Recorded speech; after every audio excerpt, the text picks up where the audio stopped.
Om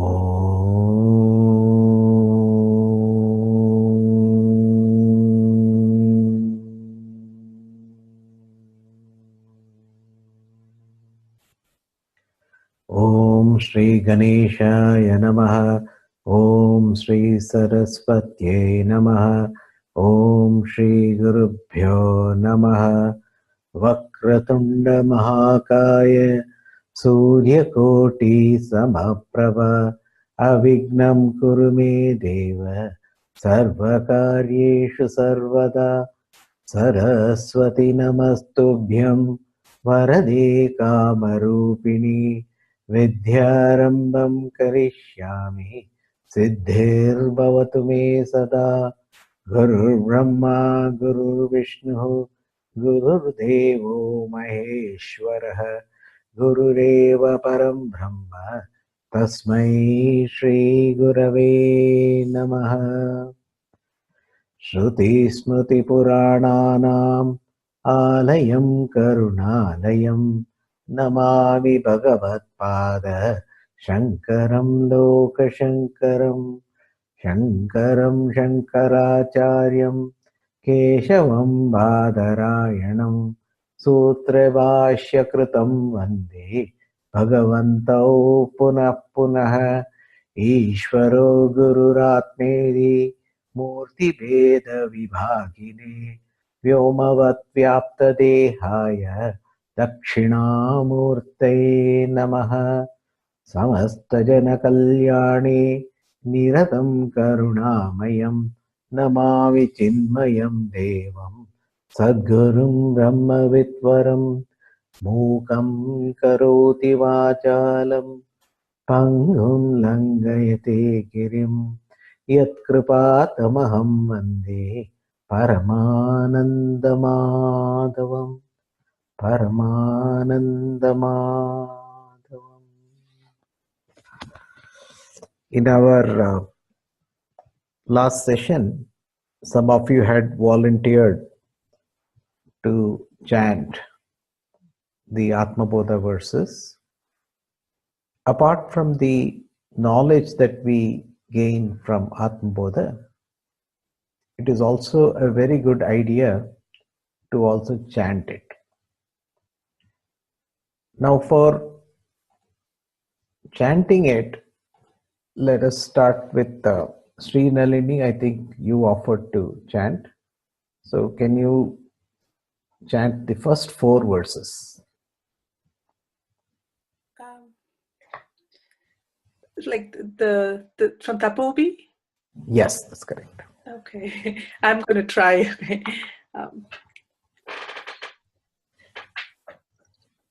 Tapobi Shina Papanam Shantanam Vitaraginam Mumukshunam Apekshoyum Atma Bodho Vidiyate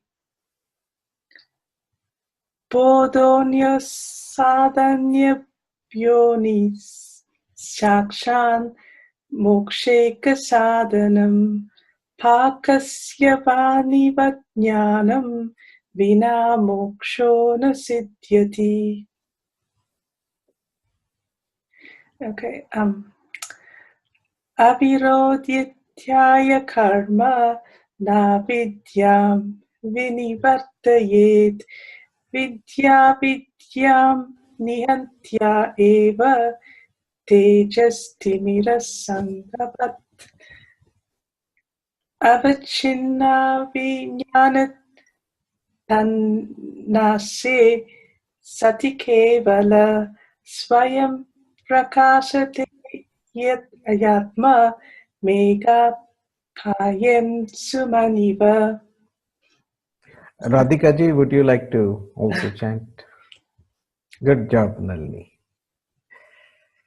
Jnana kalusham jivam jnanabhyasad vinirmalam Kritva jnanam swayam nashyet jalam katakarenuvat. Very good, very good. I think all of us are becoming good in chanting. We'll get more opportunities as we move forward. Okay.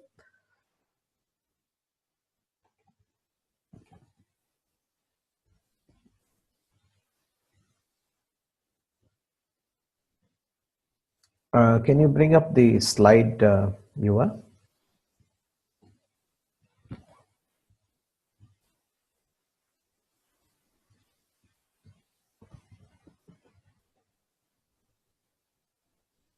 Next one.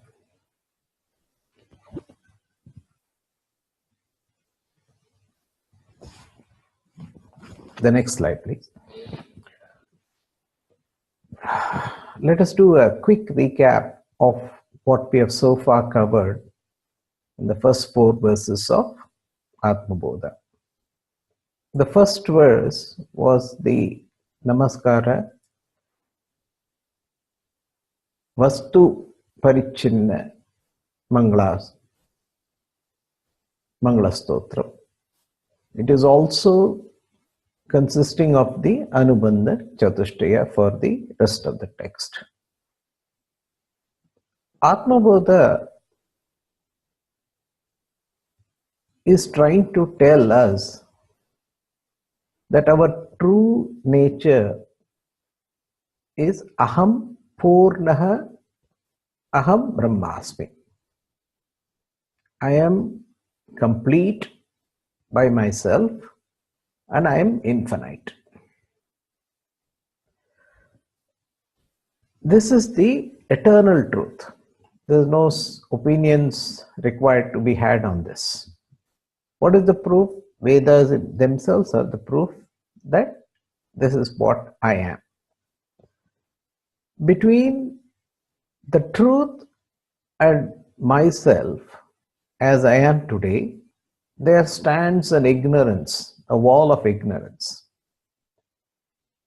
Currently, we are all suffering from that ignorance, which we call it as ajnanam in Sanskrit.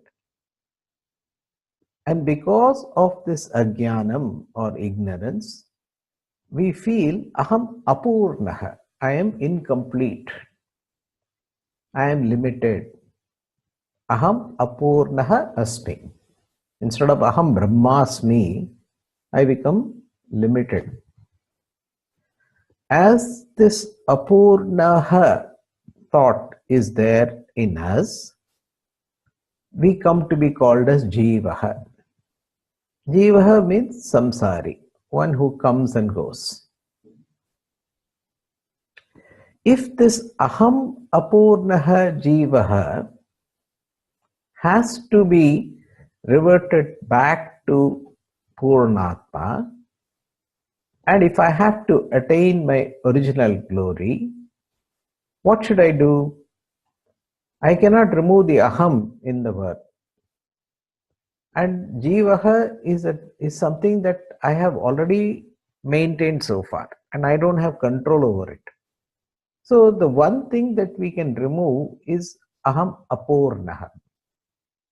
The moment I remove this notion that I am apurnaha, I am limited, then I will be able to gain that true state of mind.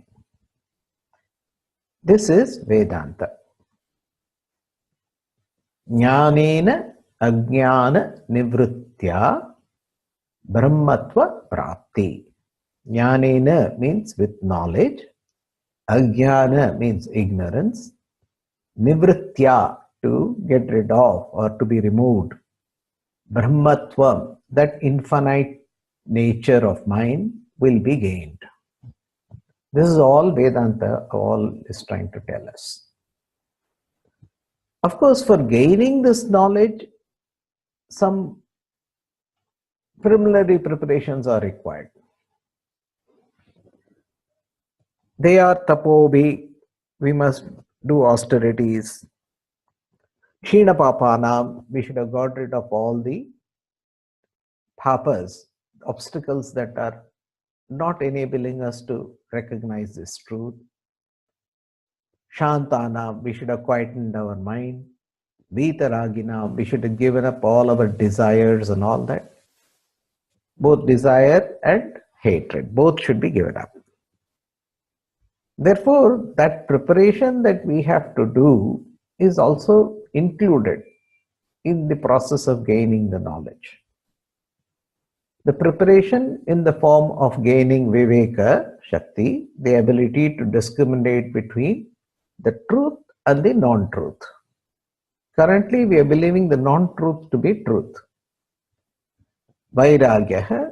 Therefore, we should be able to detach ourselves from the non-truth and its clutches and its effect.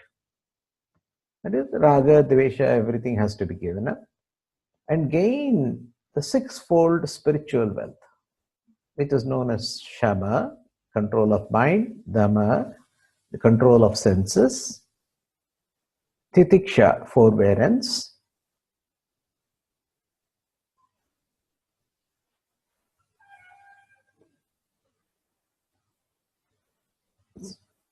Samadhan, Shraddha, etc.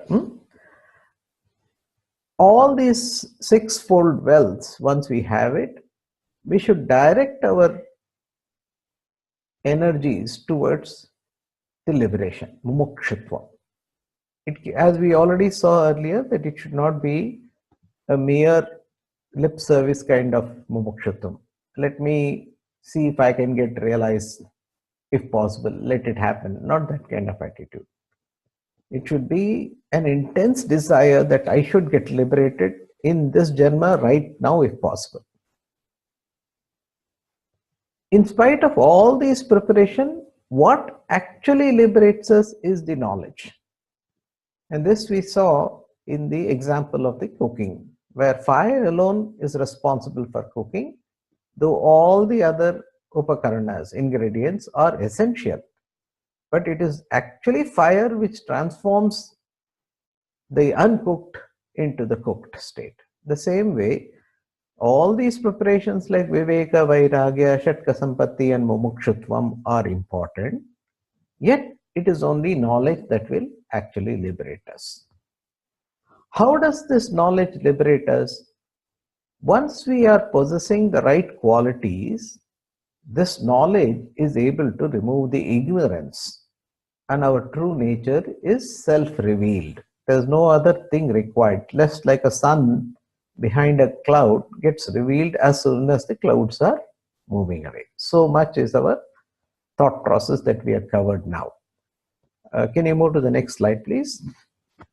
Today, we are going to take up the next verse, which is the 5th verse. Ajnana kalusham jivam jnanabhyasad vinirmalam krutva jnanam swayam nashe jalam kathaka renuvat. This is the verse. Ajnana kalusham. Kalusha means it is actually spoiled.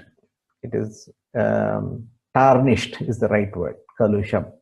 Ajnana kalusham means it's defiled by ignorance. By our ignorance, our mind has become spoiled. And because of it, we come to be known as Jivam, the egocentric self. This Jiva, which should have been recognized as Paramatma, has come down to be called as Jiva and Samsari, etc., because of the defilement caused by our ignorance. And what should one do for that? Jnana abhyasat, by constant practice of self-knowledge. By the constant practice of self-knowledge, vinirmalam. Vinirmalam means it is made pure. By this constant practice of self-knowledge, the mind becomes pure. The ignorance is removed. Krutva, having made such a jnanam, self-knowledge, happen, swayam nashyet, it also disappears. How? An example is given. Jalam, in the water, kataka renuvat, as the katak, there's a nut called kataka nut. It is like alum powder is the equivalent word in English. And when you put this alum powder on some turbid water, it takes the dirt and settles at the bottom. Just like that, the alum nut and the dirt go away, leaving clear water for us to drink and use. Constant practice of self-knowledge will purify the egocentric self, which is defiled by ignorance, and having bestowed this self-knowledge, this practice itself disappears. This knowledge that we have created disappears. Just like the alum settles down after it has cleared the muddy water. This is the example. The point that is made is when knowledge comes, it removes ignorance. Knowledge does not create liberation. Knowledge does not actually liberate you. Knowledge removes the ignorance and you realize that you were already liberated. Ignorance has hidden your true nature. It has not, this knowledge has not created a new liberated you. Like we say, no, I'm a newborn baby. Not like that. It is not that you get a punarjiva, a new jiva is created, which is called a liberated jiva. Not like that. Here, knowledge will only remove the ignorance. And the moment your ignorance is removed, you shine forth in your true nature. So where is this ignorance residing? It's residing in our mind and intellect. So what should we do for that? We have to do some initial preparation to allow this knowledge to work on us. The initial preparation is to gain some pure mind and clarity in our thinking process, which is intellect. So clarity in intellect and purity in mind are the two wings with which we actually gain our liberation. And the moment the purity in mind has come, then the knowledge acts on us. Knowledge will not act on us unless this purity has come in. And in order to gain this purity and clarity in intellect, various sadhanas are prescribed. The culmination of all those sadhanas are the gaining of the sixfold inner spiritual wealth. Once you have gained the sixfold inner spiritual wealth, which we call as sama, dhamma, etc., if you have gained that, then you can be sure that you are ready for the knowledge to work on us. Till that time, that state of sixfold inner wealth is not perfected, we are not yet ready for the knowledge to work on us. Knowledge will come. You can retain it. You can also by heart it, you can chant it, you can read it, but it doesn't have the effect in us. You will find many people telling, I have been in this path of knowledge for many, many years. I have listened to so many Mahatmas, but somehow nothing is happening to me. Why nothing is happening? What is the problem? The problem is our mind is not yet ready for the knowledge to act. Every time this knowledge hits us, the egocentric mind, which is impure now, pushes it back or wrongly analyzes it, does not allow it to reach the ignorance that is covering us. It is treated like yet another objective knowledge. Unless the knowledge reaches the subject, which is you, and acts on the ignorance that is covering you, you will not be liberated. So if I say Aham Brahmasmi, nothing happens to any one of us. We've been chanting it like forever. I think by now, even in sleep, you wake up, you say Aham, and immediately we'll say Brahmasmi, but nothing happens. Because that Aham Brahmasmi is kept along with Aham Admi, Aham wife, Aham Ladaka, I am man, I am woman, etc. We also keep one more thought, I am infinite. The term infinite has not resonated in us. See, infinite means it is all pervading. So that which is all pervading, it cannot have a second object in it. That which is all pervading should occupy everything. So when you say I and you still think you are limited, and then you say I am infinite, you have not really joined them together in its true sense. You have just joined them word for word. I plus infinite. That's all you did mathematically. But you didn't experience the infinitude in you. Because we are trying to bring that infiniteness into our mind itself, which is limited currently. So the infinite comes and sits as a word in our mind, but it doesn't resonate with us. I don't see my neighbors as me. I don't see all the inanimate objects around me as me. So this knowledge, unless it acts on that ignorance which is covering your ability to broaden your vision, this knowledge will not have effect. This is what is the meaning. Next slide, please. A quick example to say how this alum powder. So there are impurities suspended in water, and the moment you add this coagulant as coagulant, is that the way you pronounce it? Okay, coagulant, which is added to this water, which is alum powder, it forms precipitate, trapping these impurities, and they all settle down because they are heavier. So leaving you a clear water at the top, which you can siphon off or take it away and drink or use for other purposes. So Bhagavan Shankaracharya, you must really admire. Every time he comes up with a thought, he gives such a practical and simple example for us to understand the concept. Just like our mind is now filled up with various thoughts. Each thought is an impurity. I want gold, I want to buy a car, I want to have a TV, all these are thoughts. Now all these thoughts are occupying the same place where the thought that I am infinite should be sitting. Now just think for a minute that if you have two thoughts, I am infinite and I want a car, don't you find them contradicting? Why would infinity want a car? Car is included in that infinity, correct? So every time you say, I like something, you have limited yourself.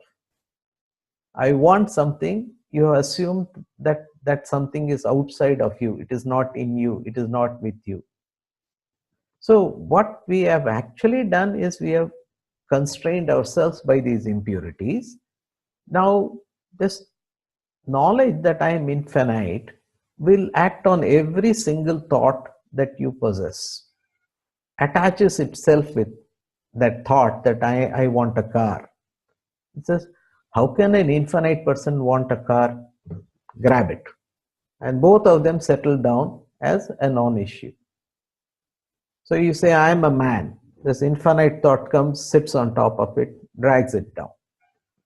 In this way, every single thought, which is we call as anatma thought, which is making you feel limited, which includes every single thing that you have coined in this world for yourself.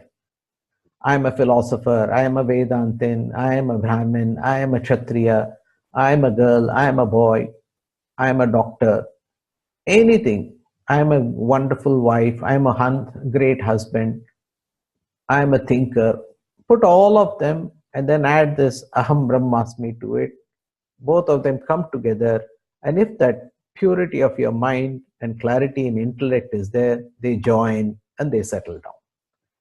In this settling down of all these limited things that you have thought yourself to be, you get self-revealed that you are infinite.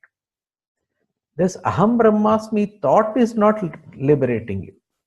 Your nature that you are Aham Brahmasmi liberates you. This nature which becomes revealed automatically when the ignorance drop reveals you, liberates you. So we all think that the practices that we are doing, Karma Yoga, Jnana Yoga, Bhakti Yoga, is liberating us. Jnana Yoga, Karma Yoga, Bhakti Yoga is preparing your mind for that Aham Brahmasmi thought to remove the Aham Admi, Aham Asmi, Aham Limited Asmi thoughts. Today, Aham Brahmasmi thought sits comfortably along with Aham Admi. So we say, yes, I know I am Brahman, but I also have to be a housewife, a husband, a worker, a boss, a subordinate, a jnani, All this we add. And we say, yes, yes, I am Brahma. But we didn't understand how that Aham Brahmasmi should act on all the other thoughts that we have. This example brings that up. Is it clear? Shall we move forward? Okay, next slide, please. Bhagavan brings up some interesting responses. Why does knowledge go away after removing ignorance? I just told you it goes away by an example, but you need to be logically convinced that knowledge should go away after removing ignorance. So let's see the points. Click. Next. Both knowledge and ignorance belong to the realm of ignorance only. This realm of ignorance, which is the world and us today as we see ourselves, is a mithya. It is mithya because it is observed. We see it. And anything that we see in front of us is constantly changing. It is born, it grows, then it decreases, and then finally it dies. Nothing in this world is stable. Because it is not permanent and eternal, it is actually belonging to the realm of ignorance. It is a projection. So the projected realm of ignorance should be crossed by a projected ignorance only. And a projected knowledge is the one which is liberating it. You have to understand that Shruti, Vedas are all relevant from the point of view of ignorance. From the point where we are, Jiva Bhava. The moment you are Brahman, the infinite thing, even Vedas is inside you. It is not external to you. So you cannot point it out to saying Vedas is the one which liberated me. That would be a foolish statement, right? So the Vedic knowledge, the Vedas that we are currently possessing, the Vedas that we are having with us today, is to help us remove the ignorance that we are having today. Both belong to the same realm of projected situation. So it is like telling a patient comes to a doctor and says, "Doctor, I'm having a severe headache." And doctor finds that there's nothing wrong with him. He has imagined the headache. Okay, many of us have this. Children who want to not to go to school would have used this example. Amma, I'm feeling not well today. See, I feel very tired and all that we are saying. Even at very young age, we do this pretend things. So here, when the person comes to the doctor and says, I have this ailment, if the doctor says you don't have the ailment, they will go to another doctor. Therefore, the doctor says, okay, I'm going to give you this white pill and a red pill. Take one in the morning, one in the evening. And then you ask the doctor, what are those pills? He'll say, they're just simply salt and sugar, that's all. But the patient believes that it is a pill and it will cure his headache. He takes it. Magically, the headache will vanish, right? In the same way, we are already liberated. But if I tell you you're already liberated, you won't believe me. So therefore, I have to give a knowledge that you are infinite and remove the headache which you possess today, which says you are limited. When this infinitude removes the limitedness, you come to know that you are liberated.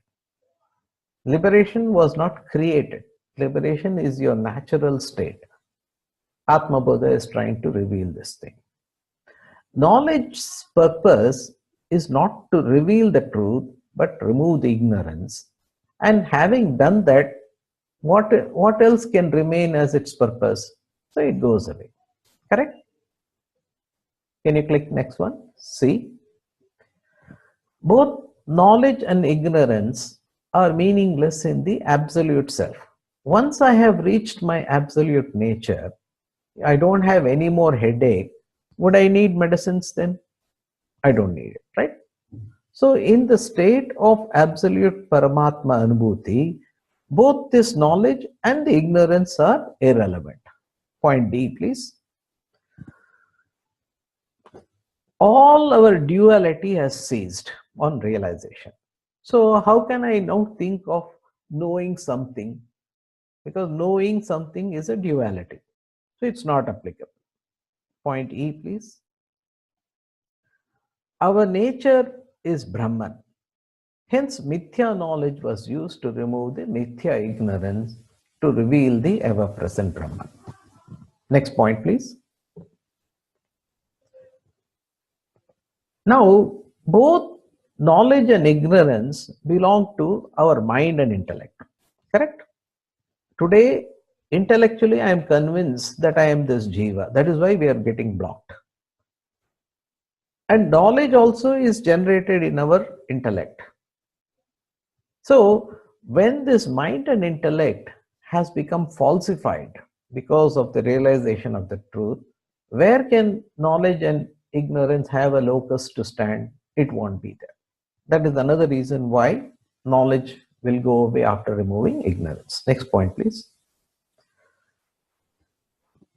Suppose you have a mirror which is dirty and you go and stand in front of it, you don't see yourself properly. So you use some water and a scrubber and you scrub the mirror. And as you scrub, all the dirt on the mirror is totally removed. Now you are able to see yourself clearly in front of the mirror. At that stage, will you still have a scrubber and water in your hand? No, right? Same way, the water's purpose and scrubbing's purpose was to remove the dirt that was covering your mind. The dirt that was covering the mirror, in other words, the ignorance that was covering your mind. So this knowledge, once it removes the ignorance, it also will go away. Next. Next slide. Very good. Now we move on to the 6th verse. Samsara swapnatulyo hi ragat dveshadi sankulam sukale satyavad bhati prabodhe satya asat bhavet. Samsara, this world, Jagat, we call it, this, anything that you see in front of you. Swapnatulyo hi, like a dream. Swapna is dream. Tulya means like. Swapnatulyo hi, like a dream. He is indeed. What is its quality? Raga dveshadi sankulam. It is filled with attachments and aversions. Just imagine, the entire world is divided into 2 parts. Things that you like and you want, and the things that you hate and you don't want. Right? Is there anything else in the world that comes in front of you? None. And in its realm or in its period, swakale, satyavad bhati, it looks to be real. When I am caught up in this like and dislike, everything else is forgotten. Am I correct? Just think for a moment. The moment you want something intensely, do you care for who's next to you or what is next to you? The focus shifts to just you and the object of your desire, correct? Those who are madly in love with a person of the other gender, see the kind of effect they have around on people. Anybody who are helping them or guiding them in that process, they'll keep together. And those who oppose that union of that opposite gender person is actually enemies to them.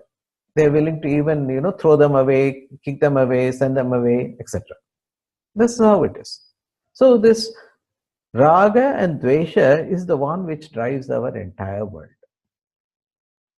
But when this dream, you're dreaming that you're becoming a king, you're enjoying your life and you have a lot of money, but when you wake up, you don't carry any of that thing with you, right? In the same way, the reality will become that you are perceiving today, Satya Asat Bhavet. The reality that you have currently experienced will become an illusion when you awaken to your true nature. This is what Bhagavan Shankaracharya is telling us in the sixth step of Atma Bodha. The world is filled with attachments and aversion, and the rest is like a dream. It appears to be real only as long as one is ignorant, but becomes unreal when one awakens to his true nature. That is what. Let's see a little bit more deeper of this verse. Next slide, please.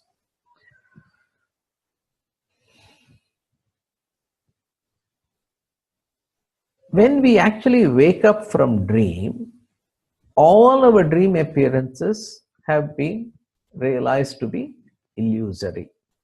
We know that nothing in our dream we can carry it to our waking world, correct? And then even if you were chased by a tiger and you cried and whatever happened to you in your dream, you are able to laugh it off. You don't get so perturbed about the dream tiger having eaten or chased you for 10 hours in your dream. Do you get concerned? You don't. Likewise, the duality that is experienced in this world today, throughout this sense perceived world, our world is only sense perceived. Without the senses, the world doesn't exist, correct? They will be realized to be illusory when one attains self-knowledge. That is the message that Atma Bodha is trying to tell us. Next point, please. From the standpoint of reality, only the non-dual self exists. Next point. So the question that will come to your mind, because we have come across the dream example, how do we actually wake up from this dream? Okay, let's analyze the dream to see whether there's an answer in that. Okay, click the next point. Anything that we can do in the dream, like reading, jumping, running, or even studying about the waking world in our dream, will not wake us. Correct? This is why Bhagavan Shankaracharya is telling you that any action you do will not liberate you.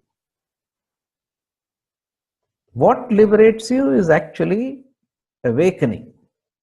The knowledge has to remove the ignorance, and then you are awakened. The dreaminess in you has to be removed so that you wake up. So anything that you do inside the dream will not wake us. That means, are we going to eternally keep dreaming, will never be liberated, will be the question that will come into your mind. Because we are intellectuals, we keep on looking at the word, doing some wordsmithing to see if there is any fallacy in Vedanta. Somehow we want to remain in this Jiva Bhava. But no, Bhagavan is so kind. He has given us logic, that will surpass anything that humans can think of. Next point, please. We wake up when we experience something that is intensely not acceptable in our dream, and the dream itself becomes non-bearable. So Viveka and Vairagya are the things in your life which will wake you up to the reality. So that is why Vairagya is very important. Why do you think Bhagavan Shankaracharya proposed moving from brahmacharyam directly to sannyasam? In sannyasa dharma, vairagya is the key factor. This vairagya, which says this entire world is tucham, it is actually not worth living. That feeling should come. You cannot say, I love this world and I also love Vedanta. Wrong answer. Vedanta is telling you, give up this world. But is there any way I can keep the good parts of the world, because I'm enjoying some parts of the world? Bhagavan Shankaracharya says, even that part that you are enjoying is only dukkham. disguised as a Sukham for you. Because the moment you start attaching yourself to that particular thing you enjoyed today, it will become a pain later. That wonderful person whom I married, whom I literally chased in my life and made sure that nobody gets that person, I enjoined myself to that person. After 2 years, see what happens. All those hidden things come out which I did not see in that wonderful feeling of, love. Then we start ticking off this I don't like. Then we have to make a big chart. You do this, I do this. This is our area where we have to manage. And that area that we have to manage is the largest segment in the house nowadays, right? I need my time, you need your time, I will do this. This is the program I will see, and you will see it between this time to this time. Even the TV gets divided in the house, man TV and women TV. Such is the status that joy that you're thinking you will like today will go away. Once you realize that, then that attachment to world will stop. The world will be there. And whatever you have to do with the world, you will do it. But you don't get trapped into it. Next slide. If we are enjoying dreams, when we run out of the mental energy to project the dream, we go back to our state of ignorance. Okay? Now this is about dream. In dream, when you think you have exhausted all that you can project, you'll go back to sleep, deep sleep, correct? The deep sleep state is actually your ignorance. Likewise, our life as a jiva, when we have exhausted all that we can project in our current janma, we go back to laya, between two janmas. And then we are ready, another dream starts. There is no waking up in jiva. Jiva waking up is only Brahma Anubhuti. Without Brahma Anubhuti, we are only going through two stages: deep sleep, dream, deep sleep and dream. The dream is what we are all enjoying today, and the deep sleep is when we die. That is only two things we do in our life. Next slide. With that, we come to the 7th verse, which is very, very important. Why did I get caught up in this world? If I knew that it is all this dream and all that, why am I getting trapped into it?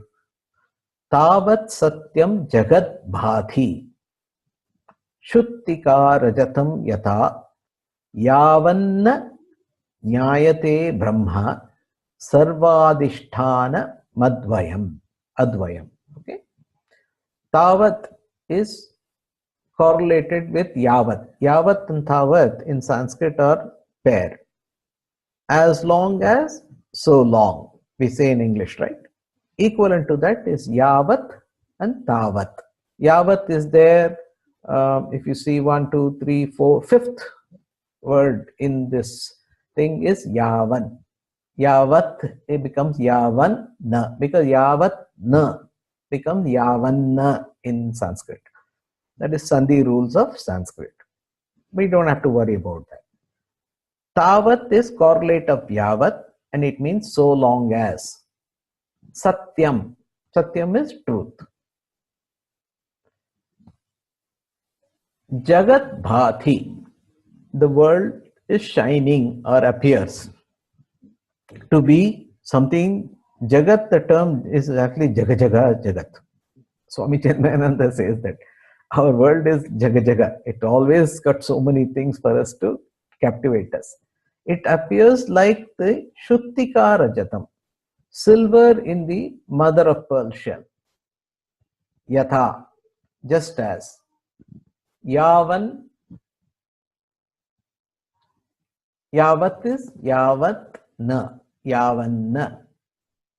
As long as knowledge is not realized. Nyayate is not realized. What we do not realize? Brahma. Brahma is Brahman, that the true self I am, is the Sarvadishthana. Adishthana means substratum. Sarvaha means everything. Sarvadishtanam means the substratum of everything that I see. And what is the nature of this substratum? Advayam.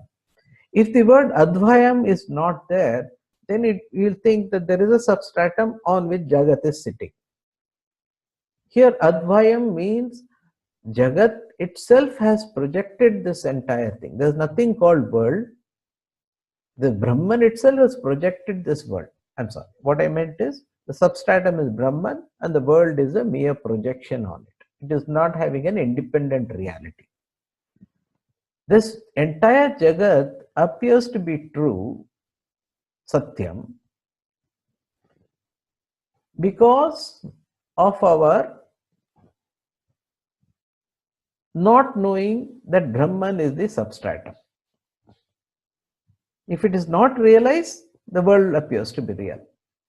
It is like the silver that we notice, silveriness that we notice in a seashell, which is known as mother of pearl seashell. It looks like silver. Let's go a little bit deeper into this verse to see what it means. Next slide, please. When you walk along the beach, sometimes you get this mother of pearl shells. Is it silver? It looks so, and you go and actually pick it up. Oh, it's only a shell, is something that you realize after you have done the analysis and reviewed it. The points that we have to take from this example is the silverness or silver were exactly where the mother of pearl shell is. So in this Jiva and Jagat, both of them, if you look at the Jagat or if you look at the Jiva, that is exactly the place where Brahman or Atman is, number one. It is not to be seen elsewhere. You cannot say there is a Jiva character sitting somewhere and I am Atman sitting somewhere else. No. You, the Jiva, is the Atman. But currently you're looking at the Jiva as like the silver shining. You mistake that Atman to be Jiva. So it is a mistake we are making. If the shell is not there, the silver projection would not be possible. If the Atma or Brahman is not there, Jagat and Jiva is not possible. When the silver is seen, though the shell is also visible, it is hidden from our cognition. When you see this shell, which looks like a silver, and you mistake it for silver, and you say, I am seeing silver, you are not seeing the shell, because it is hidden from our cognition, though you are actually seeing it. When the shell is seen as the truth, the silverness of the shell vanishes, though the shining aspects will remain. So this Jagat and its effects will continue to remain, but its effect as being the truth vanishes. Will the husband remain after I become Brahman is a question that many people ask. He will very much be there, he or she. Because just because we become Brahman, nothing vanishes. The movie continues even after you realize that you are not affected by any of the story or characters. When you're young, these cartoon characters would appeal to you. Then later on, when you become much aged, you sit with these young children and watch the same cartoon. It doesn't have any effect on you. Earlier, you were affected if that cartoon character tumbles and falls, you start feeling scared about it. If he's eaten, you start crying, etc., etc. But now you can watch the same cartoon scenes with your grandchildren or younger generation. Enjoy it. There's nothing stopping you from enjoying it. The same way the world will be there. Earlier you were affected by it, now you remain unaffected. On realization, the shininess of that shell, okay, does not delude you anymore once you have realized that it is only a mother of pearl. Same way, the Jagat, after you recognize your true nature as being the Adhisthana, Brahman or Atman, it has no effects on you. It cannot do anything to you. The knowledge of the shell removes the silverness of the shell once for and all. You don't, second time you see it, you don't start believing, oh, is there any silverness which came back again? It doesn't happen that way. It goes away in one stroke. Nothing remains. There's some more points to see on this. Let's see that also. Next slide.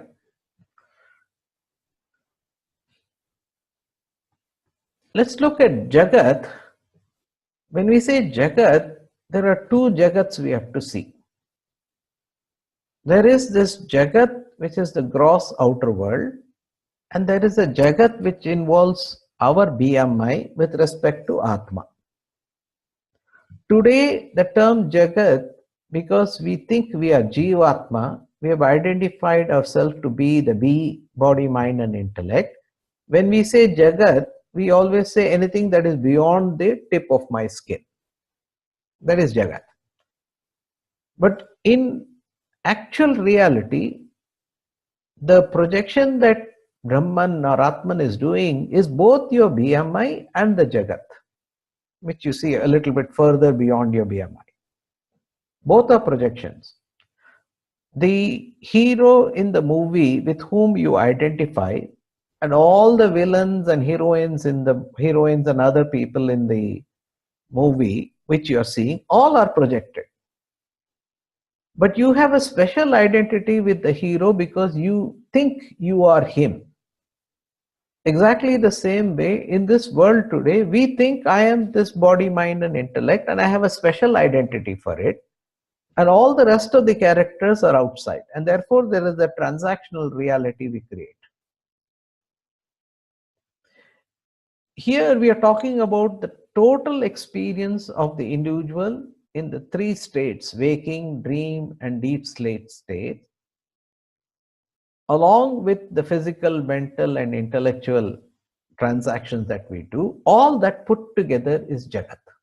Jagat is the entire movie, including the hero and the rest of the characters. Jagat is something that is gained through our gross, subtle, and causal bodies. We gain this experience of this Jagat.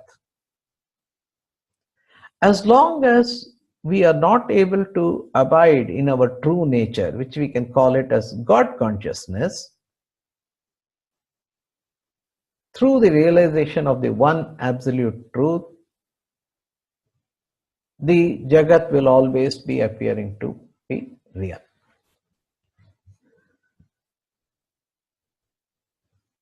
The substratum for this Jagat is Brahman.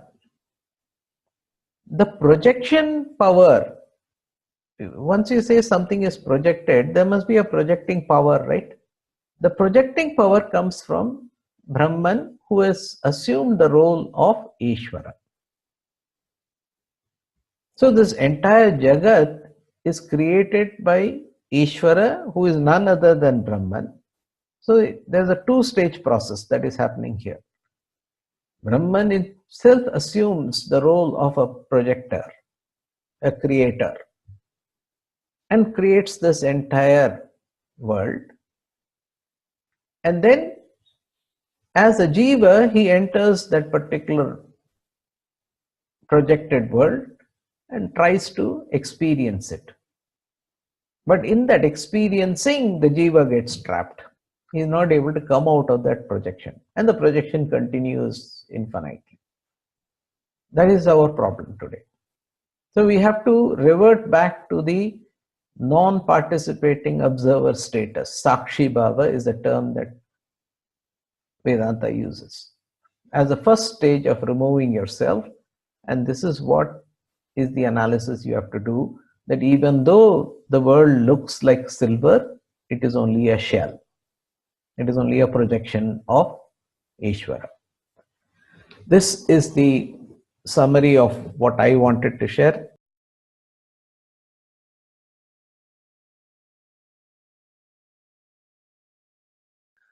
The first question I had was reading the Bhagavad Gita. When Arjuna asked Lord Krishna, which is the real path, knowledge or through karma yoga? And Lord Krishna, initially he says it's jnana yoga, but later on in the text he comes about and say that as long as you're dedicated to any one path, whether it's bhakti, karma, or jnana yoga, you will realize yourself. And so I was wondering, when you talk about this self-knowledge in the Vedantas, how is that self-knowledge different from the Bhagavad Gita, which in itself is also self-knowledge? If you look at the whole book as one, it's self-knowledge, and it's also taking us to the path of self-realization. So if you can clarify that for me, I'll be grateful. Thank you. Sure. For that, I have to give you some background. Human beings have evolved from lower beings like animal, birds, and all that. There are latent tendencies in human beings which does make them behave like animals sometimes. In order to give up such tendencies, which actually take us lower in our evolution cycle, spiritual evolution cycle, we have to follow a path of dharma. Dharma tells you how do you actually lead your life, giving up gradually the pull and push of your own tendencies which we have acquired over many, many janmas, and recognize your true purpose of human life is to realize your true nature. So detaching from the lower and attaching to the higher is the goal of human life. While you're detaching yourself from the lower, it's not going to be an abrupt detachment. The mind and the intellect has to gradually be prepared to give up. The Karma Kanda portion talks about all the possible lofty desires entertained by human being and what is the means of fulfilling it in a way which is conducive for his spiritual progress as well as for the society that is around him. So Karma Kanda covers everything that is related to dharma and dharmic way of attaining desire prompted and performing desire prompted actions, which are performing actions which are prompted by desires, not ignoble desires, noble desires. So they'll have a list of desires that you can have and how to perform actions so that you attain those desires, maintaining an equilibrium with the entire rest of the creation around you. So individual and the society, it guides them. And then we come to the Jnana Kanda, where it prepares the mind and the intellect for the journey from the unknown to the known to the unknown. Known is your entire world today. Jiva, Jagat, Ishvara, all are known. And you rise to the unknown, which is Brahman. Unless you have properly relinquished your desires, you cannot jump to the Jnana Marga. Bhagavad Gita is a Smriti Grantha which touches upon both sides of it. Arjuna was in that dharmic life and Bhagavan was planning to raise him to the level of knowledge. So it contains elements which pertain to dharma, explains how nature works on human being and how to overcome it and become tranquil, and therefore you are able to rise to the realization. So in a way, it's a complete manual from not just the known to unknown, but from karma to the unknown, which is Brahman. That is why Bhagavad Gita is more elaborate, more extensive, and more popular. Whereas it is an essence of both Karma Kanda and Jnana Kanda of the Vedas. If you talk about why Arjuna got into difficulty, because Arjuna was trying to see whether going from the known to the unknown, which is Jnana Kanda, is that what you prescribe for me? Or are you asking me to prepare my mind and intellect for that knowledge, which is Karma Yoga and all that? And Bhagavan says, at the stage you are today, Karma Yoga is preferable for you, because you still are attached to Bhishma, Drona. You're not able to objectively look at the situations around you. So perform Karma Yoga is what Bhagavan recommends. Karma Yoga is the means by which the mind and the intellect is purified. Karma Yoga purifies predominantly the mind. Jnana Yoga brings greater clarity to your intellect. When these two are achieved, purity in mind and clarity in intellect are achieved, then you're ready for the Shruti Vakyam, like Mahavakyas, to act upon your ignorance. If you try to study the Shruti Vakyas before this preparatory stage, it does not have any effect, or does not have desired effect on you. I won't say any effect, it does have effect, but does not have desired effect. I have answered your question in a slightly roundabout manner, but I hope you got the message. But if you still have something to follow up, go ahead and you can raise it. One more question is, it says on the slides, and you talked about this, if actions cannot destroy ignorance, you said actions can't destroy ignorance. In fact, it entrenches you more into the outside world. If that is the case, what is the place for selfless actions in the service of the Lord?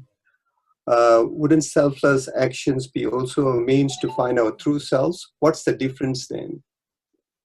Yeah, the answer is the same as what I told you earlier.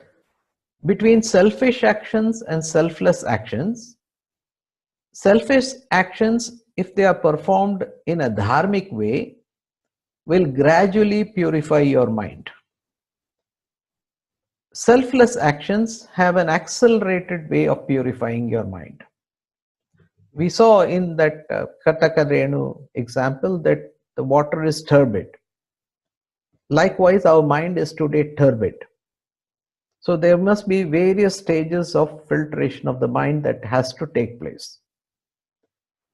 From a selfish, uncontrolled mind, you become a selfish, karma kanda controlled mind. And you restrain those selfish desires which are not conducive for you and the world, but those that are conducive, perform them as ordained.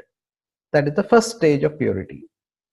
Once you have done that, then you're ready to move to selfless activities. The moment you do selfless, you're dedicating the same actions that your body is capable of doing to a higher cause. It could be the nation, it could be God, it could be Paramatma. The moment you move into that stage, further your mind becomes purified.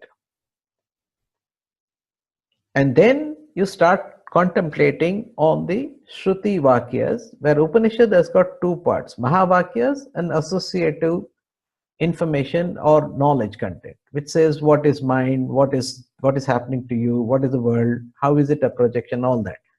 Those things will help you gain clarity of the intellect. So pure mind and a clear intellect together takes you to the truth. What the truth that really works on you is that truth that you are infinite. And for that infinitude, which is the truth of you as a knowledge segment, has to destroy all the limitedness that you hold in your mind today. Even a pure mind and a clear intellect still holds the view it is limited, because it is thinking I am the mind, I am the intellect. So that has to be destroyed by a segment of knowledge like Katakarenu, which drags both that mind, intellect, ego, everything, and brings it down. And then you recognize your all pervading true nature, not the limited hero that you're playing today in your world. Okay? Does it clarify you? Okay, good. Any other questions based on what you heard today? Sri, instead of raising your hand, there's an option to, there's a, you can click on the software and it says raise hand. So you can do that also. Then immediately our people will know. Go ahead, Ranjani. Okay, great. Okay, Acharyaji, I was thinking about what we just discussed with regard to Brahman, the manifestation of Brahman as Ishvara and Jiva. So the concept of Jagat would be when a person is, or when we are ignorant of the manifestation of Brahman as Ishvara. Is Jagat also included in the Ishvara concept of the manifestation, or is it two separate? I hope I'm making myself clear, but I think I got your question. Let me try to address it. If I did not answer, we can deliberate or discuss a little bit further. This is actually going a little bit outside where I wanted to go, but it's okay. Since you brought it up, let me also leave the thought for contemplation for all of you. Jagat is a projection. Jagat is a projection on Brahman. Jagat is a projection on Brahman, but the Jagat that we know is a secondary projection on that projection that Brahman has outlaid for us, which is our own individual experience with this world.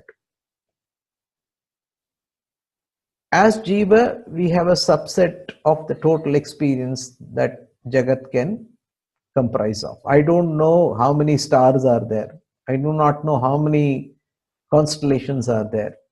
I do not know many things. But I still have a world around me consisting of me, my friends, my relatives, my co-sadhakas, etc., etc. So there is a total Jagat and there is a limited Jagat which I am perceiving. It is this limited Jagat and the individuality that I am holding of myself which is actually bonding me, not making me realize that I am Brahman.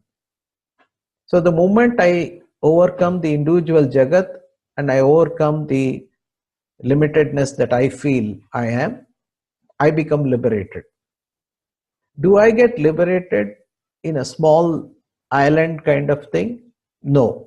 You get liberated recognizing the truth of even the total Jagat. Because that individual you, when you recognize you are the Atman, Paramatman, Brahman, is the same as recognizing the entire Jagat also as a projection. If you take 1 spoon of water and taste it and you say it is salty, the entire cup or the vessel that contained water is totally salty. There's no need for you to take sip after sip to find if everything is salty. In the same way, the entire Jagat, its only a projection is realized as soon as you have realized your own limited Jagat as being a mere projection. This is what is the message of the. Did you get that? Now, Ishvara is the one Brahman which projects the entire Jagat. So, Ishvara is also negated when you realize you are Brahman or your Atman. That is what is the message. It's a co-joined pair, Ishvara and the universe. I think with that we'll have to come to an end because I'm running out of time here. We will discuss more of it on the next sessions. Shall we close today?